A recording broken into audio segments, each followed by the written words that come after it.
ఎగువ కురుస్తున్న వర్షాలకు ఇటు విలీన మండలాలు కుక్కునూరు, వేలేరుపాడు ఏదైతే ఉన్నాయో అవన్నీ కూడా మొత్తం నీట మునిగిన పరిస్థితి అయితే ఉంది. ఇప్పటికే చాలా చోట్ల గుండేటి వాగులన్నీ కూడా పొంగి పొరులుతున్న పరిస్థితి అయితే ఉంది. జిల్లా కలెక్టర్ వెట్రి సెలవులు అయితే అక్కడికి ప్రత్యక్షంగా వెళ్ళి అవన్నీ కూడా పర్యవేక్షించి వాటికి కావాల్సిన అక్కడ ప్రజలు నివసిస్తున్న వారికి ఏదైతే అవసరతలు ఉంటాయో అవన్నీ కూడా కమ్యూనిటీ హాల్స్ని, మెడిసిన్స్కి సంబంధించి అలాగే బోట్లు, కరెంటుకి సంబంధించి జనరేటర్లు అన్నింటినీ కూడా ఏర్పాటు చేయాలని ఇప్పటికే అధికారులు అయితే ఆదేశించిన పరిస్థితి అయితే ఉంది.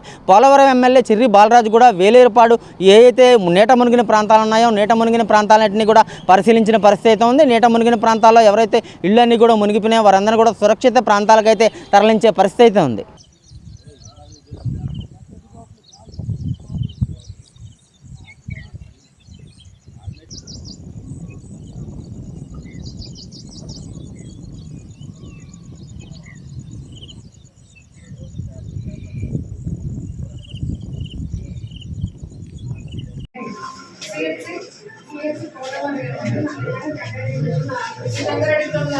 ఎమర్జెన్సీకి రెస్పాండ్ అవ్వడానికి మీ దగ్గర కూడా ఫోటోస్ లాంటి పర్సనల్స్ వెటర్నరీ డాక్టర్స్ చెక్ చేసుకుంటున్నారు.